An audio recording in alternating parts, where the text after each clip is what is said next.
अफीम किसानों के लिए हाल ही में जारी अफीम डोडा चूरा के नष्टीकरण के आदेश को लेकर बीजेपी समर्थित चित्तौड़गढ़ विधायक चंद्रभान सिंह आक्या अपनी ही सरकार के खिलाफ मुखर होते दिखाई दिए। विधानसभा बजट सत्र के दूसरे दिन चंद्रभान सिंह आक्या ने डोडा चूरा नष्टीकरण के मुद्दे को लेकर सरकार की ओर से जारी आदेश को वापस लेने की बात कही। साथ ही भविष्य में दोबारा इस तरह के आदेश जारी नहीं करने को कहा। आक्या ने कहा, सरकार के आदेश के मुताबिक 5 साल का डोडा चूरा नष्ट करने की बात कही गई है।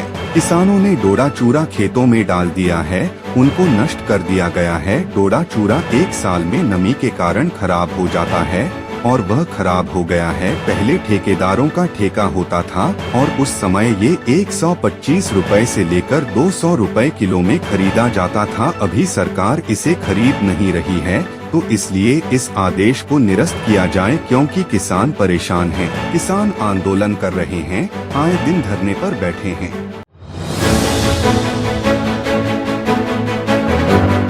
अफीम किसानों के लिए हाल ही में जारी अफीम डोडा चूरा के नष्टीकरण के आदेश को लेकर बीजेपी समर्थित चित्तौड़गढ़ विधायक चंद्रभान सिंह आक्या अपनी ही सरकार के खिलाफ मुखर होते दिखाई दिए। विधानसभा बजट सत्र के दूसरे दिन चंद्रभान सिंह आक्या ने डोडा चूरा नष्टीकरण के मुद्दे को लेकर सरकार की ओर से जारी आदेश को वापस लेने की बात कही। साथ ही भविष्य में दोबारा इस तरह के आदेश जारी नहीं करने को कहा। आक्या ने कहा, सरकार के आदेश के मुताबिक 5 साल का डोडा चूरा नष्ट करने की बात कही गई है।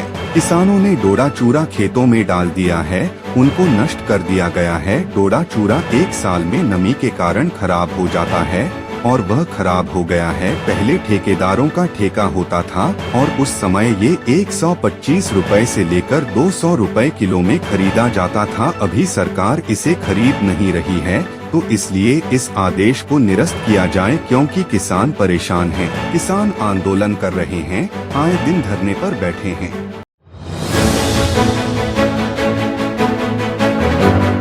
अफीम किसानों के लिए हाल ही में जारी अफीम डोडा चूरा के नष्टीकरण के आदेश को लेकर बीजेपी समर्थित चित्तौड़गढ़ विधायक चंद्रभान सिंह आक्या अपनी ही सरकार के खिलाफ मुखर होते दिखाई दिए। विधानसभा बजट सत्र के दूसरे दिन चंद्रभान सिंह आक्या ने डोडा चूरा नष्टीकरण के मुद्दे को लेकर सरकार की ओर से जारी आदेश को वापस लेने की बात कही। साथ ही भविष्य में दोबारा इस तरह के आदेश जारी नहीं करने को कहा। आक्या ने कहा, सरकार के आदेश के मुताबिक 5 साल का डोडा चूरा नष्ट करने की बात कही गई है। किसानों ने डोडा चूरा खेतों में डाल दिया है, उनको नष्ट कर दिया गया है। डोडा चूरा 1 साल में नमी के कारण खराब हो जाता है और वह खराब हो गया है। पहले ठेकेदारों का ठेका होता था और उस समय ये 125 रुपए से लेकर 200 रुपए किलो में खरीदा जाता था। अभी सरकार इसे खरीद नहीं रही है, तो इसलिए इस आदेश को निरस्त किया जाए, क्योंकि किसान परेशान हैं। किसान आंदोलन कर रहे हैं, आए दिन धरने पर बैठे हैं।